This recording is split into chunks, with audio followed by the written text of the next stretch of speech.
एक ऐसी टीम जिसे प्लेयर्स के दाढ़ी मूंछों ने हराया। आपको सुनकर हैरानी हुई ना?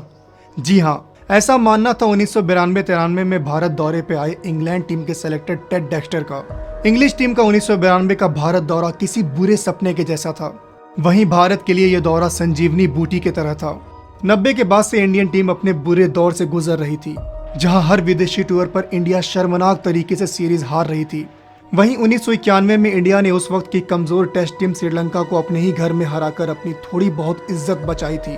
ऐसे में बीसीसीआई के नए प्रेसिडेंट राज सिंह दुनगरपुर एक नई और युवा टीम बनाना चाहते थे और उसके लिए उन्होंने रवि शास्त्री, दिलीप वेंगसरकार जैसे अनुभवी खिलाड़ियों के ऊपर मिडिल ऑर्डर के बल्लेबाज मोहम्मद अजहरुद्दीन को साउथ अफ्रीका दौरे के लिए कप्तान बनाया। लेकिन नई टीम का फॉर्मूला भी तब फ्लॉप हो गया जब साउथ अफ्रीका ने बैन हटने के बाद अपनी पहली होम सीरीज में भारत को करारी शिकस्त दी। भारतीय टीम के लिए आने वाली राह आसान नहीं थी, क्योंकि साल 1993 में उसे इंग्लैंड जैसी मजबूत टेस्ट टीम की मेजबानी करनी थी। सबकी नज़र इस सीरीज पर थी, क्योंकि पहली बार इस सीरीज में एक साथ कई युवा खिलाड़ियों को मौका दिया जा रहा था। A test match which India won by 8 wickets about an hour on Thursday morning when 20 minutes before the scheduled start, Graham Gooch announced that a Chinese meal that he'd eaten the night before had given him food poisoning and he was out of the match, which meant that Alex Stewart was in charge for his first time in Test cricket. I had the best view of the easiest catch that's ever been dropped. Absolute dolly.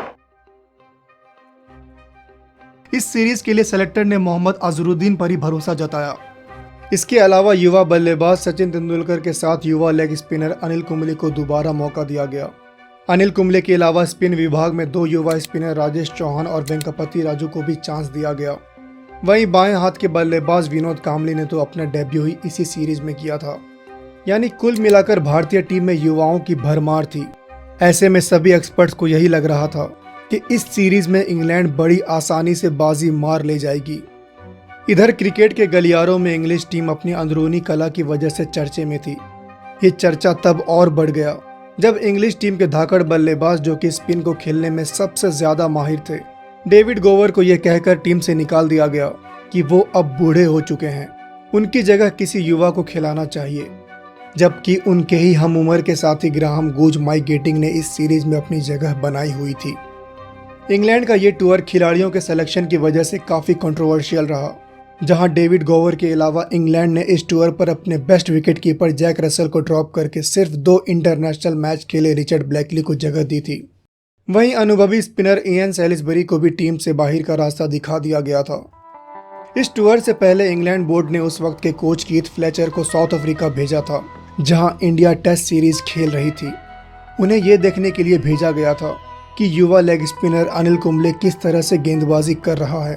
अपने report में Keith Fletcher ने कहा कि ये leg spinner हमारे लिए कोई खतरे की बात नहीं है, ये गेंदबाज सिर्फ सीधी सीधी गेंद फेंकता है, ऐसे में ये हमारे लिए किसी भी तरह का खतरा नहीं बन सकता। इंग्लिश टीम इंडिया आ रही थी और उस वक्त इंडिया के अयोध्या में कम्युनल वायलेंस हो रहा था, जिसने कहीं ना कहीं इंग्लैंड टीम को दहशत में डाल रखा था। जब सिक्योरिटी रीजंस के वजह से अहमदाबाद में होने वाले पहले ओडीआई को कैंसिल कर दिया गया, वहां के प्रशासन प्लेयर्स की सुरक्षा की जिम्मेदारी से पीछे हट गए। बोर्ड 11 के खिलाफ दूसरा वार्म अप मैच अयोध्या से 80 मील दूर लखनऊ में था। प्लेयर्स को पुलिस की गैर मौजूदगी में होटल से निकलने के लिए मना किया गया था। 2000 के दर्शकों में 5000 पुलिस वाले थे। इन सब बातों ने भी इंग्लिश प्लेयर्स के मन में एक खौफ का मंजर बना रखा था। सीरीज का पहला मैच कैलकाटा में हुआ, जहां इंग्लैंड ने इस सीरीज में एक और ब्लंडर किया। And India, well, they are playing 3 spinners, and that is a bit of a surprise because England are playing 4 seamers. Spinner की मददगार पिच पे इंग्लैंड मैनेजमेंट ने 4 पेसर को खिलाया, जिसका नतीजा ये हुआ कि जहां इंडियन स्पिनर की तिकड़ी ने आपस में मिलकर 17 विकेट्स लिया, वहीं इंग्लैंड की तरफ से part time spinner Graeme Hicks सबसे सफल गेंदबाज रहे। उन्होंने पूरे मैच में 28 रन देकर 5 बल्लेबाजों को आउट किया। वहीं अगर बल्लेबाजी की बात करें तो इस मैच में भारतीय कप्तान मोहम्मद अजहरुद्दीन ने 178 रन की पारी खेली। गेंदबाजी और बल्लेबाजी के दम पर यह टेस्ट भारतीय टीम ने 8 विकेट से जीता। इंग्लैंड टीम की परेशानी अभी खत्म नहीं हुई। दूसरा टेस्ट चेन्नई में होना था और टेस्ट से एक दिन पहले ही कप्तान ग्राहम गूज का पेट खराब होने के कारण टीम से ड्रॉप होना पड़ा, जिसकी वजह से कप्तानी का जिम्मा युवा बल्लेबाज एलेक्स स्टुअर्ट को दिया गया। चेन्नई टेस्ट में भारतीय बल्लेबाजों ने रनों का अंबार लगाते हुए 6 विकेट के नुकसान पर 560 रन बनाए। चेन्नई की धीमी पिच पर नवजोत सिंह सिद्धू और सचिन तेंदुलकर ने शानदार शतक जड़ा, जबकि कामली और प्रवीण आमरे जैसे नए बल्लेबाजों ने भी अपना अर्धशतक पूरा किया। 560 रनों का जवाब इंग्लिश टीम दे नहीं पाई और नतीजा ये हुआ कि फॉलो ऑन खेलने के बाद इंग्लैंड टीम को पारी की हार का सामना करना पड़ा। इस मैच में भी भारतीय स्पिनर्स का बोलबाला रहा। कुंबले, राजेश चौहान और वेंकटपति राजू की तिकड़ी ने इस मैच में भी आपस में 17 विकेट लिए, जबकि अनिल कुंबले ने दूसरी इनिंग में 6 विकेट चटकाए। वहीं इसमें इंग्लैंड मैनेजमेंट की काफ़ी किरकिरी हुई जब उन्होंने युवा और फॉर्म में चल रहे ओपनर माइक आर्थरटन को गूज की जगह न खिलाकर रॉबिन स्मिथ से ओपनिंग करवाई। जहां पहली बार भारतीय टीम इंग्लैंड का क्लीन स्वीप करने वाली थी, वहीं इंग्लैंड टीम के लिए ये बात अब अपनी साख बचाने पर आ गई थी। वो भारतीय टीम जिसने अपने पिछले 25 में से 24 टेस्ट हारे थे, वो अब एक नया कीर्तिमान रचने वाली थी। वहीं दूसरी तरफ इंग्लैंड टीम नई नई समस्याओं से जूझ रही थी। इंग्लिश मीडिया जमकर अपनी टीम की आलोचना कर रही थी। वहीं इंग्लैंड बोर्ड तरह तरह के बचकाने एक्सक्यूज देकर अपनी शर्मनाक हार को कवर करने की कोशिश कर रहा था।